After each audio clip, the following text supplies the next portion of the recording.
So the best experiential learning activity I have in my courses is one that is part of a field trip. It's a field trip. It's part of a course on algae, so seaweeds in the ocean.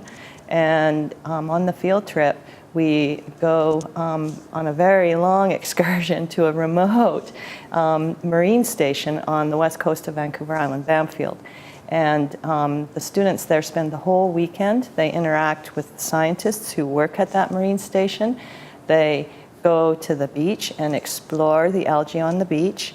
The scientists there have collected different specimens of algae for them to look at in the lab, so they have a lab experience. And in the end, they work in groups, and they come up with, in the end, a report of their experience.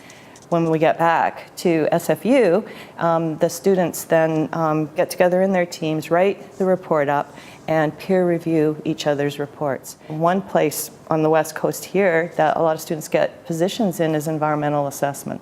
And this is exactly the kind of activity they do in those jobs. So they will go out and assess the environment around them, work in teams, write a report, and peer review each other's work.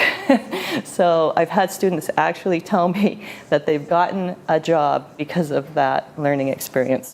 So I think the report is an important part of the whole experience. The first few times I took students on this field trip, I didn't include the reporting aspect of it. And I think the students didn't have as good of an experience there, and they didn't get as much out of it. So I think from my perspective, adding that reporting and the peer review aspect of it has really enhanced the whole activity a lot and made it so that the students can actually have something tangible when they go out and look for jobs on the job market. So from my perspective, that was a really important part of it. And I think from the students' perspective, understanding what it is they're getting out of that experience. The first time I assigned this report and had people work in groups, some students felt that they were contributing more than others and that it wasn't a very fair experience. And so when I told them, though, so the years following that, I told them that when you get out in the job market, this is what you're going to be doing, and you're going to have to work in groups and work these things out.